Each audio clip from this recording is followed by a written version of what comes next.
ఇక ఎవరో వస్తారు ఏదో చేస్తారని వారు ఎదురు చూడలేదు. చేయి కలిపారు. ఒక్కొక్కరు 200 రూపాయలతో పొదుపు సంఘం ప్రారంభించారు. ఆపదలో ఉన్న వారిని ఆర్థికంగా ఆదుకుంటున్నారు.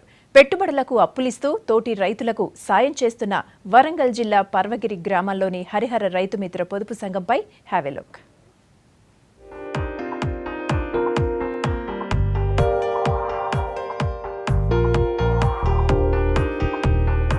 రుణాల కోసం బ్యాంకుల చుట్టూ తిరిగి విసిగిపోయిన వరంగల్ జిల్లా రైతులు పొదుపు బాట పట్టారు. పర్వతగిరి మండలంలోని కుంకపాక రైతులు సేవింగ్స్ లో అందరికీ ఆదర్శంగా నిలుస్తున్నారు. హరహర రైతు మిత్ర పొదుపు పరపతి సంఘం పేరుతో బ్యాంకులో అకౌంట్ తీసుకుని పొదుపును ప్రారంభించారు. 15 మంది రైతులు కలిసి 200తో ప్రారంభించిన సేవింగ్స్ ఇప్పుడు లక్షల రూపాయలకు చేరింది. సంఘంలోని సభ్యుల పెట్టుబడులతో పాటు గ్రామంలోని ఇతర రైతులకు కూడా రుణాలిస్తున్నారు.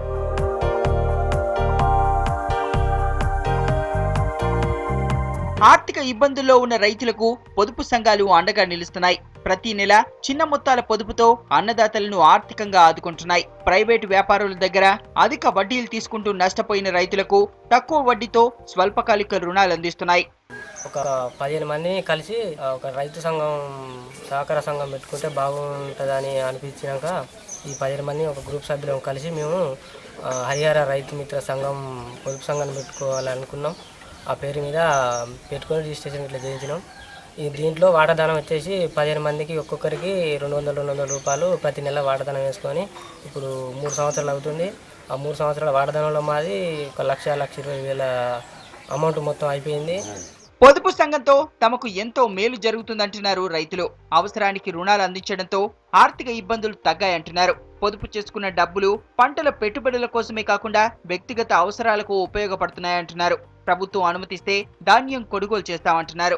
సహకార సంఘం గురించి నలుగురం కలిసి సంఘం తయారు చేసినాం. సంఘం నడిపిస్తున్నాం. అది 1 సంవత్సరం తర్వాత 15 బ్యాంకులో లోన్ తీసుకున్నాం. మా కుటుంబాల అందరికి అవసరాలకు వర్తించినాయి. ఇప్పుడు ఆ సంఘం లోన్ అయిపోయింది. మళ్ళీ లోన్ తీసుకున్నా రెడీగా ఉన్నాం. డబ్బులు 1,20,000 అయినాయి. ఇప్పటి నుంచి తీసుకొచ్చినాయి వేరే వాళ్ళు ఎవరు అడిగినా సహకారానికి అందేయగలుగుతాం. కాకుంటే మాకు సాయం చేస్తే వచ్చే నెలల నుంచి ఓట్లు కొనదలుచుకున్నాం. ప్రభుత్వం సహకారం చేస్తే మేము అది కూడా సాయం చేయడానికి రెడీలు ఉన్నాం. ఒక్కరి కోసం అందరం అనుకున్నారు. కష్ట సుఖాల్లో ఉన్న తోటి రైతులను ఆదుకుంటూ అందరికీ ఆదర్శంగా నిలుస్తున్నారు. దీంతో ఎటువంటి ఇబ్బందులు లేకుండా వ్యవసాయం చేసుకుంటున్నారు.